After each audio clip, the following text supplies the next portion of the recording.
আসসালামাইকুম। Radeon polytechnic academy and Radeon admission care থেকে আমি খোরশেদ আলম, ইনস্ট্রাক্টর গণিত। এখানে diploma in engineering, diploma in textile engineering, কৃষি ডিপ্লোমা সহ আরও অনেক পলিটেকনিক্যাল ভর্তি পরীক্ষাগুলোতে আমাদের যে সকল ক্যাটাগরিতে প্রশ্ন আসে সেই পূর্বের ক্যাটাগরি এবং বর্তমান ক্যাটাগরিতে একটু মানবন্টন ভিন্ন। এছাড়া আমাদের যে ভর্তি পরীক্ষাটা প্রক্রিয়াটা দীর্ঘ একটা সময় এই ভর্তি পরীক্ষাটা ক্যান্সেল থাকার কারণে বর্তমানে ভর্তি পরীক্ষাটা অনেকেই কঠিন ভাবতে পারে। বিশেষ করে ম্যাথ অংশটা আমাদের অনেকেই আতঙ্ক মনে করে। আজকে আমরা এই ম্যাথের 2013-14 সেশন এবং 14-15 সেশনের ভর্তি পরীক্ষার ম্যাথ অংশ সলভ করব। শুরু করা যাক আমাদের আজকের ভর্তি পরীক্ষাগুলো। তো দেখা যাচ্ছে যে পূর্বে ছিল ম্যাথ 15 মার্কের এবং বর্তমান যে ভর্তি পরীক্ষার মানবন্টন প্রক্রিয়াটা এখানে 20 মার্কের প্রশ্ন থাকতে পারে। বর্তমানে আমাদের বীজগণিত থেকে প্রায় প্রশ্ন থাকে, পাটিগণিত থেকে থাকে এবং আরও জ্যামিতি, ব্যবহারিক জ্যামিতি, ত্রিকোণমিতি, পরিমিতি থেকে মোট 20 মার্কের প্রশ্ন থাকবে। এখান থেকে খুব সহজেই প্রত্যেকটা অধ্যায়ভিত্তিক কিছু গুরুত্বপূর্ণ টপিকস নিয়ে আলোচনা করলে বোঝা যাবে। 2013-14 সেশনের যে প্রশ্নপত্রটা ছিল সেখান থেকে বীজগণিত, পাটিগণিত, সেট ফাংশন, জ্যামিতি, ত্রিকোণমিতি থেকে প্রশ্ন সবগুলো থেকেই ছিল, কিন্তু আমাদের লক্ষ্য রাখতে হবে কোন টপিকস বা কোন অধ্যায় থেকে কয়েকটা প্রশ্ন আসে বা কয়টা প্রশ্ন আসে। এগুলো আমাদের একটু খেয়াল রাখলেই আমরা খুব সহজেই সামনের প্রশ্নগুলোতে আমরা পরীক্ষাগুলোতে খুব সহজেই উত্তীর্ণ হতে পারবো। এটা আসলে কঠিন কিছু না। যেমন বীজগণিত থেকে আমাদের বর্গ নির্ণয়, ঘন এবং এখান থেকে উৎপাদক বিশ্লেষণের প্রশ্ন দিয়ে একটা থাকবেই। 13-14 সেশনের যে প্রথম শিফটের পরীক্ষাটা ছিল এখান থেকে প্রায় 4 থেকে 5টা প্রশ্ন ছিল বীজগণিত থেকেই। যেমন এরকম ছিল যে এই যে পি প্লাস কিউ সমান 8 আর পি মাইনাস কিউ সমান এরকম ছিল যে একটা প্রশ্ন ছিল যে পি মাইনাস কিউ সমান যদি 4 হয় তাহলে এই যে এ স্কোয়ার বা বি স্কোয়ার এরকম p square plus q square এর মান কত, এরকম ছিল। এখানে আমরা যদি a square minus b square বলি যে a square minus b square সমান খুব সহজে নির্ণয় করা যায়। A square minus b square সমান যদি উৎপাদকে বলি যে উৎপাদকে কি a plus b into a minus b, কিন্তু আমাকে a square minus b square নির্ণয় করতে বলা হয়নি, এ স্কোয়ার প্লাস বি স্কোয়ার নির্ণয় করতে বলা হয়েছে। যেহেতু এ স্কোয়ার প্লাস বি স্কোয়ার নির্ণয় করতে বলা হয়েছে তাই আমরা এখান থেকে একটা অনুসিদ্ধান্ত ব্যবহার করব। বীজগণিতিক বর্গ নির্ণয়ের যে অনুসিদ্ধান্ত এ স্কোয়ার প্লাস বি স্কোয়ারের অনুসিদ্ধান্ত, এইটা সচরাচর ব্যবহার হয় না, কিন্তু দেখা যাচ্ছে যে ভর্তি পরীক্ষার ক্ষেত্রে এই অনুসিদ্ধান্ত দিয়ে একটা প্রশ্ন দিয়ে দিয়েছে। তাহলে আমাদের বীজগণিতের যে অনুসিদ্ধান্ত সূত্রগুলো এগুলো আমাদের একটু খেয়াল রাখতে হবে। যে p square plus q square যদি আমি বলি a square plus b square সমান কী হবে, এটা সমান যদি আমি লিখি তাহলে লিখবো half into p plus q all square p minus q all square plus p minus q all square.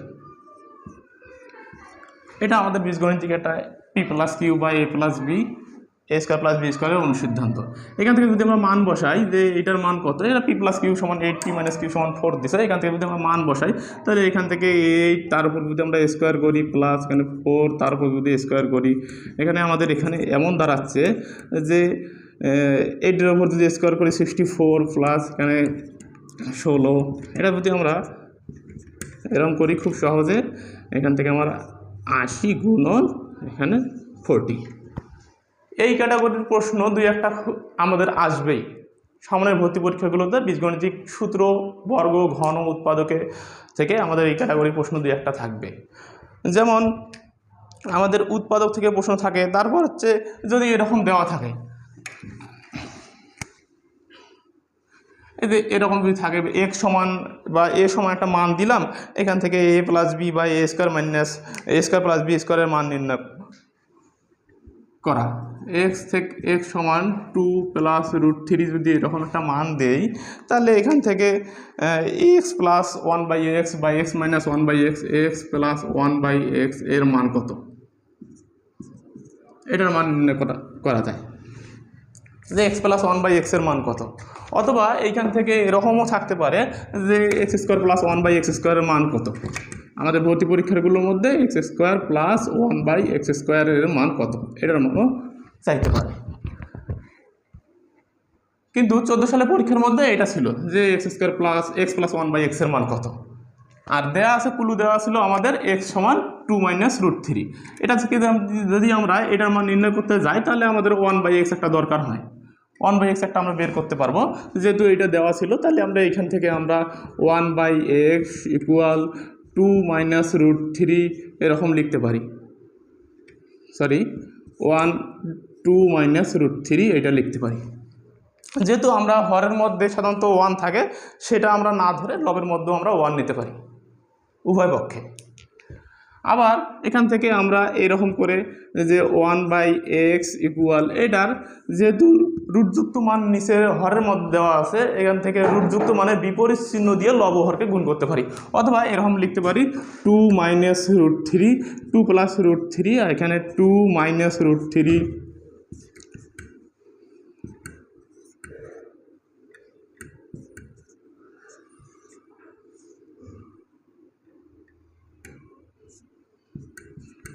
কি করছি, লব হরের মধ্যে 2 প্লাস √3 দ্বারা গুণ করছি উভয় পক্ষে লব হরের মধ্যে 2 প্লাস √3 দ্বারা গুণ করছি। যদি এটা গুণ করি তাহলে এরকম হয় যে উপরে হচ্ছে 2 প্লাস √3, নিচে হচ্ছে 2 মাইনাস √3। 2 মাইনাস √3কে যদি আমি বলি যে এইটাকে আমি এটাকে বি কল্পনা করি, বীজগণিত উৎপাদকের বিশ্লেষণ নির্ণয়ের সূত্র থেকে আমরা a plus b a minus b যদি মনে করি, তাহলে এখানে এরকম দাঁড়ায় যে a² মাইনাস b² অর্থাৎ 2² মাইনাস √3 তার উপর স্কোয়ার এরকম, আর উপরে আমার 2 প্লাস √3 থাকেই।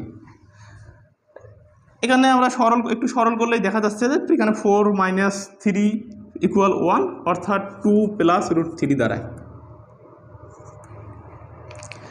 1/x এর মান 2 প্লাস √3 দ্বারা, আর x এর মান দেওয়াই ছিল যে 2 মাইনাস √3। এখন যদি আমরা এই দুটো যোগ করি যে x প্লাস 1/x ইকুয়াল এটা যদি যোগ করি, তাহলে 2 মাইনাস √3 যোগ 2 প্লাস √3, এখানে √3 ভ্যানিশ হয়ে যায় আর আমাদের এখানে 4 মান আসে।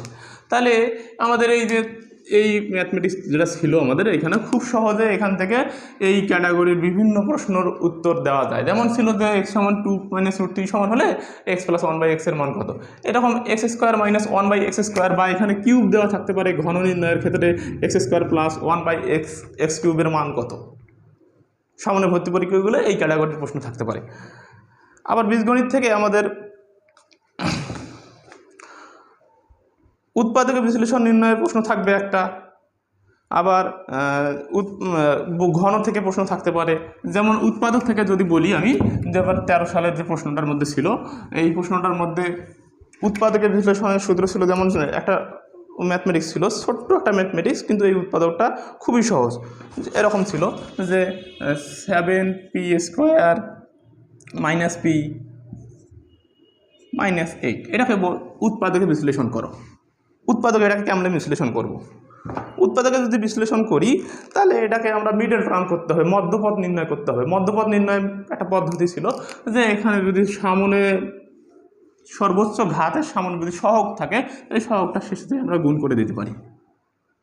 অর্থাৎ এভাবে 7p² মাইনাস এখানে যদি বলি আমরা 8p প্লাস 7p মাইনাস 8, কেমনে এটা হলো, যদি আমরা এই যে 7কে 8 দ্বারা গুণ করি 56 আসে, তো 56কে যদি আমরা মিডল টার্ম মধ্যপথ নির্ণয় করি, গুণনীয়ক নির্ণয় করি 7 × 8 যদি করি তাহলে 56 আসে। অথবা 8p থেকে 7p বাদ দিলে আবার মাইনাস 7p চলে আসে। মাঝখানের চিহ্নটা এই দুই চিহ্ন দেখে আমরা নির্ধারণ করব, মাইনাসে মাইনাসে প্লাস। এখান থেকে যদি আমরা এরকম করি যে এই দুইটা থেকে কমন নেই, কি কমন যায় আমাদের এখানে 7p কমন গেলে এখানে আমাদের p মাইনাস 8, আর এখানে প্লাস যদি 1 কমন নেই তাহলে p মাইনাস 8। দুটা থেকে আমরা p মাইনাস 8 আর P7P প্লাস 1। তাহলে এটা হচ্ছে আমাদের মিড টার্ম নির্ণয়, মধ্যপদ নির্ণয়, উৎপাদকের বিশ্লেষণ। এই অঙ্কগুলোর এরকম মধ্যপদ নির্ণয়ের দুই একটা থাকতে পারে। আবার আমাদের বাস্তব সংখ্যা যে অধ্যায়টা ছিল, প্রথম অধ্যায়টা বাস্তব সংখ্যা থেকে আমাদের মূলদ অমূলদ, বাস্তব সংখ্যার যোগ বিয়োগ, এই সংখ্যা থেকে আমাদের এই ক্যাটাগরি থেকে দুই একটা প্রশ্ন থাকতে পারে। যেমন এই পরীক্ষাটার মধ্যে আমাদের ছিল যে মূলদ সংখ্যা নিচের কোনটি। মূলদ অমূলদ সাধারণত আমাদের চিনতে হবে। যদি বলি যে পি কিউ আকারের একটা পূর্ণ সংখ্যা যেটাকে P/Q আকারে লেখা যায়, অর্থাৎ ভাগ আকারে লেখা যায়, কোনো সংখ্যাকে এর ভাগফল নির্ণয় করা যায় বা বের করা যায় বা এর শেষ আছে, সীমাবদ্ধতার মধ্যে আছে, এটাকে মূলদ বলবো। যেখানে এইখানে এই যে কিউ এর মান 0 হওয়া যাবে না, যদি হরটাই 0 হয়ে যায় তাহলে এখানে মূলদ অমূলদ টিকবে না, তখন এটা বাস্তব সংখ্যার মধ্যে চলে আসবে। আবার যেমন এরকম থাকতে পারে যে √7, রুটের ভেতর থেকে কোনো কিছু মান বা 1/√3, এরকম রুটের ভেতর থেকে কোনো কিছু মান এটা বের হতে পারে না, এটার অনেক মান থাকে, অসীম মান, এই জন্য এটাকে অমূলদ সংখ্যা বলা হয়। মূলদ সংখ্যা অমূলদ সংখ্যা আমরা আগে থেকেই জানি, এটাকে মূলদ সংখ্যা অমূলদ সংখ্যা। যেমন এই পরীক্ষাটার মধ্যে কী ছিল যে নিচের কোনটি অমূলদ সংখ্যা, এরকম ছিল যে পাই ক নম্বরে ছিল, পাই খ নম্বরে ছিল,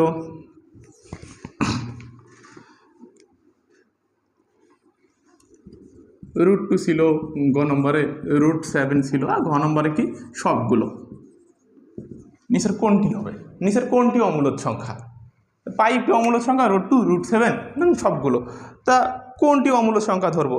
যদি আমি বলি যে √2 অমূলদ সংখ্যা, √7 অমূলদ সংখ্যা, তাহলে পাই কী করলো? তাহলে তো আর অপশন নাই যে খ ও গ কি অমূলদ সংখ্যা, না, এখানে দেওয়া আছে যে পাইও কি অমূলদ সংখ্যা। পাই কেমনে অমূলদ সংখ্যা? তাহলে পাইকে বের করতে হবে। পাইয়ের সুনির্দিষ্ট গাণিতিক মান গ্রিক গণিতবিদ আর্কিমিডিস নির্ণয় করেছিলেন 3.1419। গ্রিক গণিতবিদ আর্কিমিডিস সর্বোচ্চ সুনির্দিষ্টভাবে 3.1419 এই মানটা নির্ণয় করেছিলেন। এছাড়াও এর আরও অনেক মান আছে যেটা ক্যালকুলেটরও বহন করতে পারবে না, অসীম মান আছে।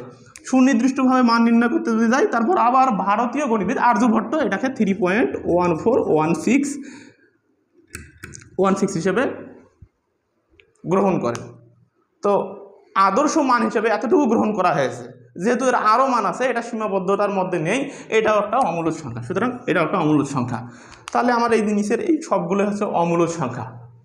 এই মূলদ অমূলদ থেকে বাস্তব সংখ্যার একটা প্রশ্ন আমাদের ভর্তি পরীক্ষায় আসতে পারে, যেটা বিগত সালগুলোতেও এসেছে এবং সামনের পরীক্ষাগুলোতেও, বিশেষ করে একাডেমিক লেভেলের মধ্যেও মূলদ অমূলদ আমাদের আসে।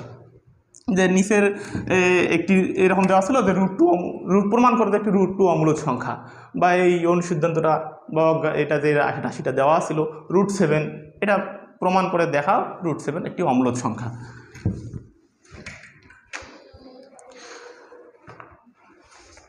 বীজগণিত থেকে আমাদের 4 থেকে 5টি প্রশ্ন থাকে, অনেক সময় 3টি 2টিও থাকে, কিন্তু বীজগণিত অংশটা থেকে অনেক প্রশ্ন থাকে। বীজগণিতের অংশ থেকে আমাদের বীজগণিত অংশ ব্যতীত আরও সেট ফাংশন, সূচক লগারিদম, বাস্তব সংখ্যা, এগুলো যদিও বা বীজগণিতের আওতায়, এখান থেকে আমাদের আলাদা আলাদা প্রশ্ন থাকবে। যেমন সেট ফাংশনের প্রশ্ন যদি থাকে, সেট ফাংশন ছিল যে নিচের কোনটি 18 এর গুণনীয়ক, নিচের কোনটি 18 এর গুণনীয়ক, এরকম ছিল যে দেখাও নিচের কোনটি 18 এর গুণনীয়ক। এরা অনেকগুলো ছিল, এলোমেলো মান ছিল। তার গুণনীয়ক কী, আগে আমাদের গুণনীয়কটা বুঝতে হবে যে গুণনীয়ক কী, গুণনীয়ক গুণিতকের মধ্যে পার্থক্য কী। গুণনীয়ক হচ্ছে সেই সকল সংখ্যা, যে সকল সংখ্যা হচ্ছে যার গুণনীয়ক বের করবো তাকে দ্বারা বিভাজ্য হয়। যে সকল সংখ্যা এই যার গুণনীয়ক বের করবো তাকে দিয়ে ভাগ করা যাবে, বিভাজ্যতা হবে, এই সংখ্যাগুলো হচ্ছে ওই সংখ্যার গুণনীয়ক। যেমন 18 এর গুণনীয়ক হচ্ছে যদি 1 দিয়ে ভাগ দেয়, তাই 1 নিজেই একটা 18 গুণনীয়ক, আর 18 সে নিজেই একটা 18 গুণনীয়ক। যেহেতু 18 জোড় সংখ্যা, তাহলে এখানে 9 9 গুণ 18, 3 6 18, এগুলো হচ্ছে 18 এর গুণনীয়ক, বা এই সংখ্যাগুলো দিয়ে 18কে বিভাজ্য হয়, ভাগ করা যায়। তাহলে এগুলোকে যদি সাজিয়ে লিখি এরকম থাকে যে 1 2 1 2 3 6, তারপর হচ্ছে 9, এরকম এই সংখ্যাগুলো। আর 18 সে নিজেই এই সংখ্যাগুলো ছিল যে 18 এর গুণনীয়ক, 18 এর গুণনীয়কের সেট ছিল, যে এখানে নিচের কোনটি 18 এর গুণনীয়কের সেট, তাহলে এইটার সেকেন্ড ব্র্যাকেট দিয়ে প্রকাশ করতে হবে। সেটের একটা বৈশিষ্ট্য হচ্ছে সেকেন্ড ব্র্যাকেট বা দ্বিতীয় বন্ধনী দিয়ে আমরা প্রকাশ করব। আবার সেটের থেকে ফাংশন থেকে আমাদের প্রশ্ন আসে যে একটা ফাংশন দেওয়া আছে, এই ফাংশনটার মান কত হলে এই ফাংশনটার মান 0 হবে, বা এই ফাংশনটার মান -1 -2 বা 2 3 বসালে ফাংশনটার মান কত আসে। যেমন আমাদের এই পরীক্ষার মধ্যে প্রশ্ন ছিল যে যদি f of x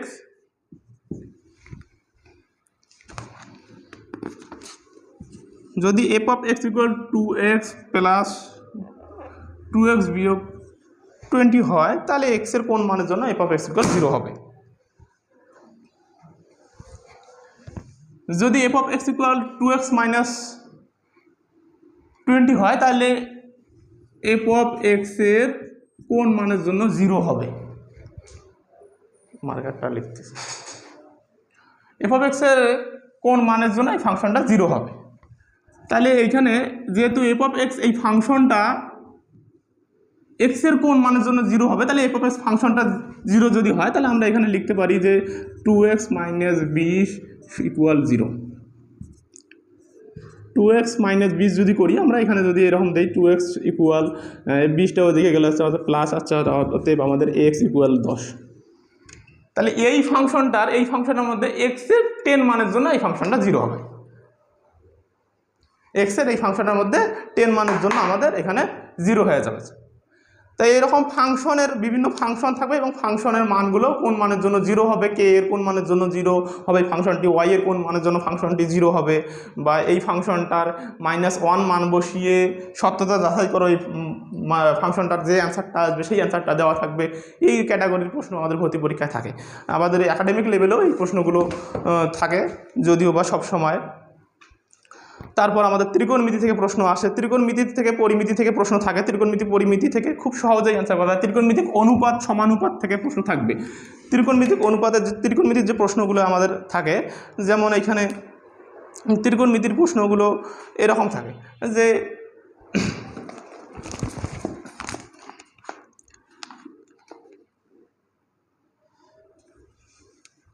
একটা মই 18 মিটার একটা মই, যে একটা মই ভূমির সাথে 45 ডিগ্রি কোণ আছে, এরকম একটা মই ভূমির সঙ্গে 45 ডিগ্রি কোণ উৎপন্ন করেছে। যদি একটা মই ভূমির সঙ্গে 45 ডিগ্রি কোণ উৎপন্ন করে একটা দেয়াল বা একটা দালানের ছাদ স্পর্শ করে, এটা একটা দেয়াল বা দালানের ছাদ স্পর্শ করছে, এটা ছাদ,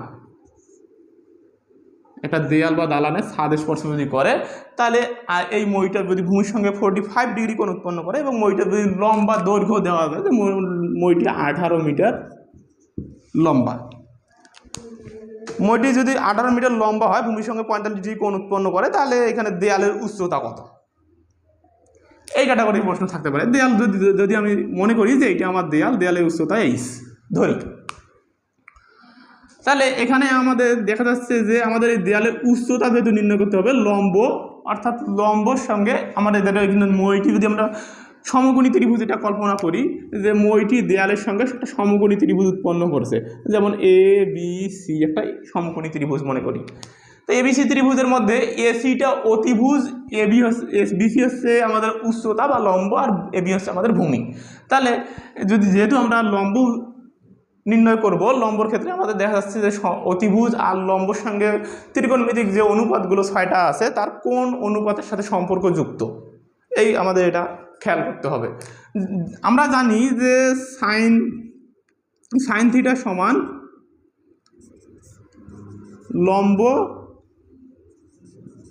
লম্ব ভাগ অতিভুজ। সাইন থিটা সমান আমরা জানি লম্ব ভাগ অতিভুজ। যেহেতু সাইন থিটা সমান লম্ব ভাগ অতিভুজ, তাহলে এইখানে আমরা ত্রিকোণমিতিক অনুপাত সাইন ব্যবহার করে এখান থেকে লম্ব ব্যবহার করতে পারি। তাহলে সাইন আমার এখানে সাইন 45 ডিগ্রি ইকুয়াল h ভাগ 18। সাইন 45 ডিগ্রির মান কত? আমরা এখানে সাইন 45 ডিগ্রির মান যদি বের করি, তাহলে 1/√2 ইকুয়াল h ভাগ 18। যদি আমরা এরকম করি যে h√2 ইকুয়াল 18, এইচ ইকুয়াল 18/√2। এটাকে যদি আমরা ক্যালকুলেটরের মাধ্যমে নির্ণয় করি তাহলে এখানে দাঁড়াচ্ছে যে এরকম যদি ক্যালকুলেটর করি তাহলে এরকম হয় যে 12.72 এরকম, আরও অনেক। অথবা এইটাকে আমরা আরও অন্যভাবে খুব সহজে ভাঙাইতে পারি। কেমন, যদি এরকম করে রাখি যে 18 নিচে √2 মানে √2 আর এখানে 2 দিলাম, এখানে একটা √2 দিলাম। 2 মানে দুইটা √2, 2 এর উপর যদি দুইটা √2 এর উপর যদি আমি দ্বিগুণ করি, বর্গ করি, তাহলে আমার আবার 2 হয়। তাহলে এখান থেকে এটা যদি কাটি তাহলে 9 হয়, তার মানে 9√2। যদি এই ক্যাটাগরি এইরকম থাকে উত্তর তাহলে আমরা এইরকম দেবো, আর যদি দশমিক মান থাকে তাহলে আমরা দশমিকে দেবো। 9√2 করলেও আমাদের 12.72 বা 7 আসবে। এখানে ছিল 12.7, 11.8, 21.4, এরকম 9.8 এরকম ছিল। তো আমাদের এরকম সঠিক মানগুলো আমাদের ম্যাথমেটিক্সগুলো একটু বুদ্ধি খাটিয়ে করে তারপরে আমাদের উত্তর নিয়ে আসতে হবে। ম্যাথমেটিক্সটা এত ইজি, যদি আমরা করতে পারি এবং বুঝিয়ে আনতে পারি, একটার সাথে আরেকটা সূত্র মিলাই করতে পারি, তাহলে এটা খুব সহজেই আমরা এই মার্কগুলো তুলতে পারবো। ত্রিকোণমিতি থেকে আমাদের এইখানে আর প্রশ্ন ছিল না, 13-14 সেশনের পরিমিতি থেকে ছিল, এবং অনুপাত সমানুপাত থেকে প্রশ্ন ছিল আমাদের। লগারিদম, সূচক লগারিদম থেকে প্রশ্ন ছিল। সূচক থেকে আমাদের প্রশ্নগুলো যেগুলো থাকে যে এরকম থাকে যে নিচের লগ থাকবে বা সূচকের মান থাকবে যে এখান থেকে এক্সের মান নির্ণয় করো। যেমন এখানে ছিল লগ এক্স সমান -2 হলে লগ এক্স সমান -2 হলে এক্সের মান কত। যদি এরকম হয় তাহলে এক্সের মান নির্ণয় করতে বলা হয়েছিল যে লগ এক্স ইকুয়াল যদি -2 হয় এক্সের মান কত, মান নির্ণয় সমাধান করা। যদি এখানে এরকম হয় তাহলে এই অঙ্কটার একটু পদ্ধতি ছিল। পদ্ধতিটা কীরকম ছিল যে লগে যদি এরকম থাকে তাহলে লগের পেডের মান যেটা থাকে সেটা ডান দিকে নিয়ে আসতে হয়, আর সমানের যে মানটা সেই মানটা বা লগের যে ভিত্তির মানটা সেটা বাম দিকে নিয়ে আসতে হয়। এরকম যে এইখানে লগের যেহেতু 10 ভিত্তিক লগ 2 প্রকার, ই ভিত্তিক লগ, 10 ভিত্তিক লগ, তাহলে এখানে 10⁻2 ইকুয়াল এক্স। যেহেতু -2, এই -2 এর সমানের মানটা এই ভিত্তি লগের পাওয়ার হয়, আর এইদিকে লগের পেডের মানটা সমানের ডান দিকে চলে যায়। এটা এরকম একটা প্রক্রিয়া। এই পদ্ধতিতে যদি আমরা লগের মানগুলো সমাধান করি তাহলে খুব সহজে সমাধান করা যায়। যদি এটা 10⁻2 বলি, যে এরকম একটা সূত্র ছিল লগে আমাদের a⁻n ইকুয়াল 1/a⁴n। a⁻n কে 1/a⁴n যদি লেখা যায় তাহলে এইটাকে 1 এরকম লেখা যায় 10⁻² ইকুয়াল এক্স। এগুলোকে আমরা ইকুইভ্যালেন্ট চিহ্ন দিব, বা এক্সট্রা যদি এদিকে নিয়ে আসি তাহলে এরকম হয় যে 1/100। এটাকে যদি আমরা 1 দিয়ে ভাগ করি তাহলে ভাগ করলে আমাদের এই মানটা চলে আসে যে 0.01। এটা যদি আমরা ভাগ করি তাহলে এক্স সমান 0.01। এইটা যদি এই ক্যাটাগরি থাকে তাহলে এইখানে অ্যান্সার দিব, আর এই ক্যাটাগরি থাকলে আমাদের এই প্রশ্নের উত্তরটা এভাবে দেব। এখানে ছিল যে দেখাও যে এইটার মান ছিল 0.01, 0.001, 0.1, এরকম ভিন্ন ভিন্ন ছিল। তো খুব সহজে আমরা এই অঙ্কগুলো ছোট্ট একটু সময় নিয়ে যদি বুঝিয়ে করি তাহলে এইগুলো আমরা খুব সহজেই ভর্তি পরীক্ষাগুলোর মধ্যে ভালো ফলাফল করতে পারবো। যেহেতু আমাদের এই ভর্তি পরীক্ষাটা অনেক লং টাইম স্থগিত থাকার পর আবার পুনরায় বহাল হয়েছে, পুনরায় আমাদের ভর্তি পরীক্ষাটা শুরু হয়েছে। এই ভর্তি পরীক্ষার মধ্যে আমাদের এটা একটা আতঙ্ক না, এটা আমাদের একটা ভালো প্রতিযোগিতার মতো। সে যাই হোক, আমাদের ভর্তি পরীক্ষার প্রশ্নগুলোর মধ্যে এরকম আরও 2-1টা প্রশ্ন থাকে অনুপাত সমানুপাত থেকে, বা এরকম একটা পরিমিতি থেকে প্রশ্ন ছিল যে নিচের কোন ক্ষেত্রে ত্রিভুজ অঙ্কন করা সম্ভব।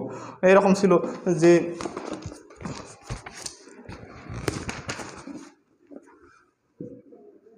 1, 2, 4 এটা একটা ছিল, ক নম্বরে ছিল।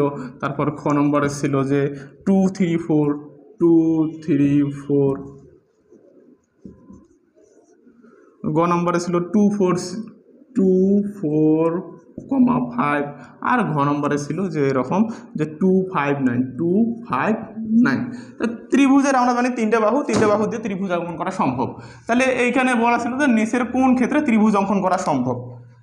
তাহলে এখানে এটা দেওয়া আছে, এখান থেকে আমরা কিভাবে বুঝবো যে এই তিনটে বাহু দিয়ে ত্রিভুজ আঁকা সম্ভব বা এই তিনটে বাহু দিয়ে ত্রিভুজ আঁকা সম্ভব?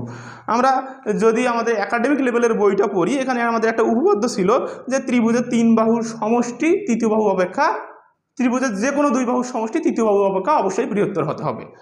এটা আমাদের একটা উপপাদ্য ছিল। এটা যদি আমরা মনে রাখতে পারি তাহলে এখান থেকে খুব সহজে অনায়াসে এইটার আমরা উত্তর করতে পারি যে কোনো দুইটা বাহুর সমষ্টি যদি করি তাহলে তৃতীয় বাহু অপেক্ষা বৃহত্তর। যে এখানে যদি এরকম করি যে 1 যোগ 2, তাহলে এখানে 3 হয়, এখানে 4 অপেক্ষা বৃহত্তর হয় না। যদি আমরা এভাবে দেখি যে 2 আর 4 যোগ করি 6 হয়, তাহলে তৃতীয় বাহু 5 তৃতীয় বাহু অপেক্ষা বৃহত্তর হয়। আর এখানে যদি আমরা বলি 2 5 ইউজ করি তাহলে যোগ করলে আমাদের 7 হয়, 9 অপেক্ষা বৃহত্তর হয় না, ক্ষুদ্রতর হয়। অতএব সঠিক উত্তর হবে এটা, যে 2, 4, 5। আবার একক অঙ্ক বিশিষ্ট এবং দশক অঙ্ক বিশিষ্ট অঙ্কদ্বয়ের সমষ্টি নির্ণয় বা কোনো লঞ্চের ডেকের সংখ্যা, যাত্রী সংখ্যা থেকে বা প্রশ্ন থাকতে পারে আমাদের। এগুলো যদিও বা এই প্রশ্নের মধ্যে আসেনি বীজগণিত থেকে। তারপর ফাংশন থেকে আরও অনেক ভিন্ন ভিন্ন প্রশ্ন আসতে পারে, বর্গ এবং ঘন থেকে আসতে পারে। যে এরকম একটা প্রশ্ন ছিল পরিমিতির,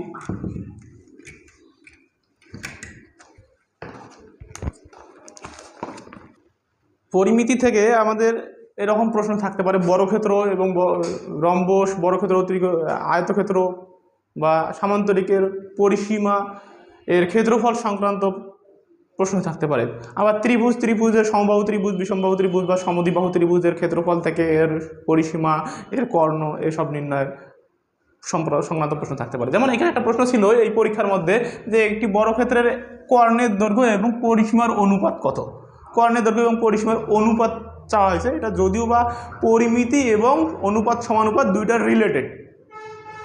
তাহলে আমরা সাধারণত এখানে আমাদের বর্গটার কোনো বাহুর দৈর্ঘ্য দেওয়া নেই, বর্গের কর্ণের কোনো সূত্রও দেওয়া নেই, শুধু আমরা জানি যে বর্গের কর্ণের দৈর্ঘ্য এবং পরিসীমা এত এত, এখান থেকে আমাদের অনুপাত বের করতে হবে। আমরা সাধারণত জানি যে বর্গের কর্ণের দৈর্ঘ্য কি √2a অথবা আর বর্গের পরিসীমা হচ্ছে 4a। এটা আমরা সাধারণত সূত্র থেকে জানি। এ হচ্ছে বর্গক্ষেত্রের এক বাহুর দৈর্ঘ্য। বর্গক্ষেত্রের এক বাহুর দৈর্ঘ্য হলে বর্গক্ষেত্রের ক্ষেত্রফল বাহু গুণন বাহু স্কোয়ার। তো এখান থেকে যদি আমরা এই যে এর অনুপাত নির্ণয় করতে যাই যে √2a বা 4a, √2a আর 4 এর অনুপাত যদি নির্ণয় করতে যাই তাহলে কীভাবে আমরা এই বর্গক্ষেত্রটার কর্ণের দৈর্ঘ্য এবং পরিসীমার অনুপাত বের করতে পারবো? তো অনুপাত যদি ধরি যে এরকম হয়, অনুপাত কি, বর্গক্ষেত্রের কর্ণের দৈর্ঘ্য আর বাহু একসাথে যদি অনুপাত আকারে ধরি তাহলে এখানে আমরা এভাবে লিখতে পারি, বা √2a অনুপাত, এখানে 4কে আমরা ভাঙাইতে পারি যে 2 × 2 4 হয় আবার, অথবা এভাবেও লিখতে পারি যে 2 × √2 × √2। কারণ √2-র উপর যদি আমরা স্কোয়ার করি তাহলে দুইটা √2কে স্কোয়ার রুট কাটলে আবার 2 হয়। আর এখানে আমার 4a আছে, এদিকে দুই দিকে যদি √2 ভ্যানিশ করি, এ ভ্যানিশ হয়ে যায়, তাহলে আমার এখানে দাঁড়ায় যে 1 অনুপাত 2 √2। আর আমার এইটা যায়, এটা যায়, আমার এই যে এ যায় 2 আর √2 থাকে, এদিকে 1 থাকে। তাহলে এইখান থেকে আমরা বের করতে পাবো যে এই বর্গক্ষেত্রটার কর্ণের দৈর্ঘ্য এবং পরিসীমার অনুপাত কত, যে 1 অনুপাত √2 নাকি 1 অনুপাত 4 নাকি 1 অনুপাত 2 √2। উত্তর হবে 1 অনুপাত 2 √2। এই ক্যাটাগরির প্রশ্ন আমাদের পরিমিতি থেকে এবং অনুপাত সমানুপাত থেকে থাকে। আবার আমাদের এই যে লাভ ক্ষতি এবং মুনাফার অঙ্ক থেকে আমাদের এই কিছু প্রশ্ন থাকে ভর্তি পরীক্ষাগুলোর মধ্যে। যেমন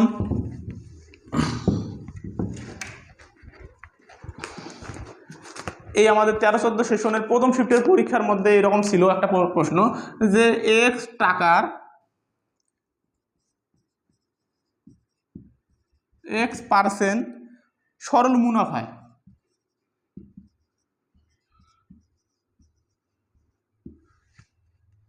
4 বছরের মুনাফা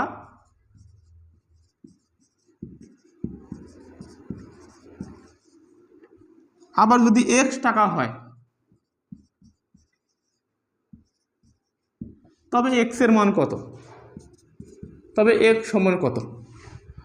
অর্থাৎ অঙ্কটা এমন ছিল যে অঙ্কটার মধ্যে আসল মুনাফার হার কোনোটাই দেওয়া ছিল না, বলছিল যে এক্স টাকার X% সরল মুনাফায় 4 বছরের মুনাফার হার, মুনাফা যদি আবার X টাকা হয় তাহলে X এর মান কত। তার মানে X টাকার এখানে এই Xটা হচ্ছে আসল, এই X% এক্সটা এটা হচ্ছে মুনাফার হার, আবার এই Xটাই হচ্ছে আবার মুনাফা।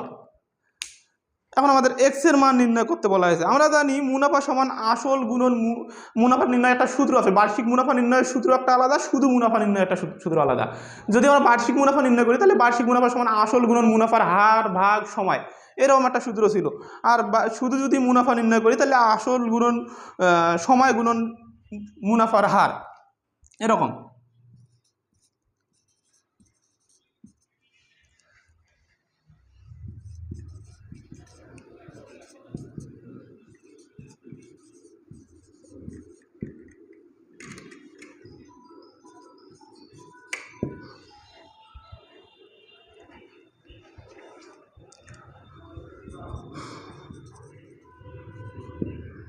এরকম ছিল, এটা একটা মুনাফা নির্ণয় সূত্র। তাহলে যদি আমরা, যেহেতু আমাদের এখানে বলাই আছে যে মুনাফাটাও X টাকা আর এই Xটা হচ্ছে আসল, তাহলে এইখানে আমরা মুনাফা সমান বের করতে পারি। মুনাফা যদি আমরা ধরি X, তাহলে আসল হচ্ছে আমাদের X, মুনাফার হারও আমাদের X, অর্থাৎ X এর 100, X/100। আবার সময় হচ্ছে আমাদের এখানে 4 বছর, যে 4 বছরের মুনাফা যদি X টাকা হয় তাহলে X এর মান কত। এটা যদি আমরা ক্যালকুলেশন করি, একটু সরল করি, তাহলে এরকম দাঁড়ায় যে এদিকে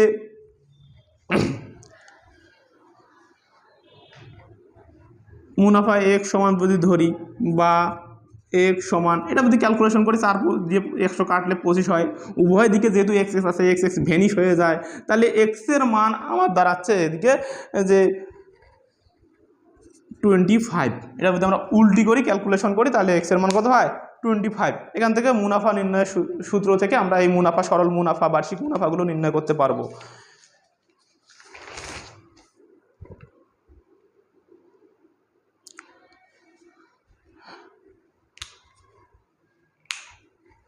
আমাদের এখানে একটা অঙ্ক ছিল যে 2 অঙ্ক বিশিষ্ট একটা অঙ্কের যদি সমষ্টি 15 এবং গুণফল 56 হয় তাহলে সংখ্যাটি কত। যে অঙ্কটি 2 অঙ্ক বিশিষ্ট একটা অঙ্কের একক স্থানীয় অঙ্ক, দশক স্থানীয় অঙ্ক আছে, এবং ওই অঙ্কটা যদি সমষ্টি 15 হয় এবং গুণফল যদি 56 হয় তাহলে সংখ্যাটা কত। আমরা সাধারণত 2 অঙ্ক বিশিষ্ট বলতে একক, দশক এই ক্যাটাগরির অঙ্ক বুঝি। তা আমরা ধরি এখানে লিখতেছি যে ধরি, এগুলো যদিও বা শর্টকাটের মধ্যে আমাদের করতে হবে। একক স্থানীয় অঙ্ক, আমি বোঝার সুবিধার্থে একটু বিস্তারিত ব্যাখ্যা দিচ্ছি। একক স্থানীয় অঙ্ক X এবং দশক স্থানীয় অঙ্ক যদি আমরা ধরি, দশক স্থানীয় অঙ্ক Y। তাহলে আমার এইখানে সংখ্যাটা কি হবে, সংখ্যাটা হবে একক স্থানীয় অঙ্ক যেটা, সেটা যোগ দশক স্থানীয় অঙ্কের 10 গুণ, অর্থাৎ 10Y, এরকম। এটা আমার মূল সংখ্যাটা হচ্ছে আমার এইটা। তাহলে এখান থেকে আমরা শর্ত কিছু দেওয়া আছে, ক্লু দেওয়া আছে, এখান থেকে আমরা XY এর মান নির্ণয় করে তারপর অঙ্কটা নির্ণয় করব। শর্তটা ছিল যে অঙ্কদ্বয়ের সমষ্টি X + Y = 15, এবং অঙ্কদ্বয়ের গুণফল, দ্বিতীয় শর্ত ছিল অঙ্কদ্বয়ের গুণফল ছিল 56। তাহলে অঙ্কটি আমরা এখান থেকে কীভাবে বের করবো, যেহেতু আমাদের এখানে XY আছে, অর্থাৎ AB আছে, A + B যদি থাকতো আর A - B থাকতো তাহলে খুব সহজেই যোগ করে আমরা বের করতে পারতাম। যেহেতু আমাদের এখানে যোগ করা যাচ্ছে না, এজন্য আমরা এটাকে বীজগণিতের একটা সূত্রের মাধ্যমে তারপর আমরা XY এর মান বের করব, তারপর যোগ অথবা বিয়োগ করব। আমরা জানি সাধারণত এখানে যে X + Y, এটা যদি আমরা স্কোয়ার করি, A + B হোল স্কোয়ারের একটা আমরা যদি অনুসিদ্ধান্ত লিখি, তাহলে A + B হোল স্কোয়ার সমান আমার A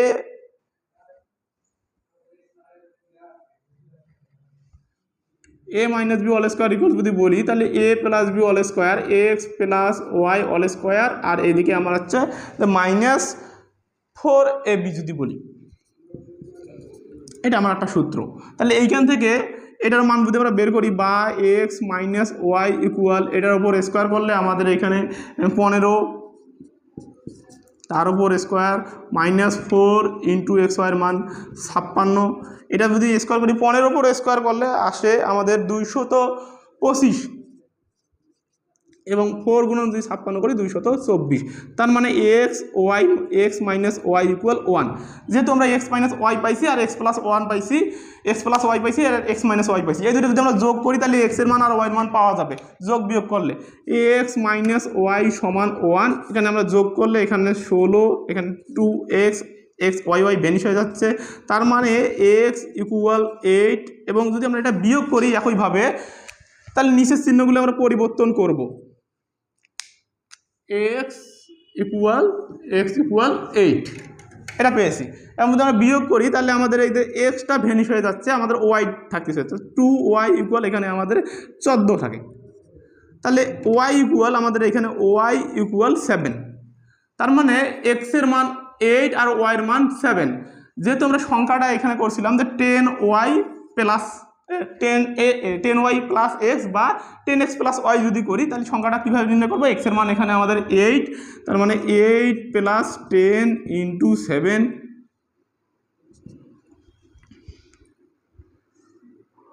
78। আবার যদি আমরা এইটার অদল বদল করি যে একক স্থানীয় অঙ্কটা ওয়াই ধরছি আর দশক স্থানীয় অঙ্কটা এক্স যদি ধরি তাহলে কেমন হবে? আমাদের এখানে যে এক্সের জায়গায় ওয়াই আর ওয়াই এর জায়গায় এক্স অদল বদল করে দেবো, পরিবর্তন করে দেবো। তাহলে আমাদের এরকম হয় যে সংখ্যাটি আবার এরকমও হতে পারে, সংখ্যাটি দুই ধরনের হতে পারে যে 10 ইন্টু 8 প্লাস 7 78। সংখ্যাটি দুইটা হতে পারে, সংখ্যাটি 87 অথবা 78। এই ধরনের অঙ্ক ছিল আমাদের। এই অঙ্কটার মধ্যে ছিল সংখ্যাটি 87 অথবা 78 বা 68 86 বা 86 84 এরকম বিভিন্ন অপশন ছিল। তার মধ্যে আমরা এই অপশনগুলো চুজ করে দিব কোন অপশনটা। যদিও এই অংশগুলো আমাদের শর্টকাটে বের করতে হবে, আমরা বিস্তারিত একটু বর্ণনা করলাম। আগামী এর পরবর্তী ক্লাসে পরবর্তী অধ্যায় নিয়ে পরবর্তী একটা সেশন নিয়ে আমরা ম্যাথগুলো সলভ করব। এ পর্যন্ত আল্লাহ হাফেজ ভাই। এগুলো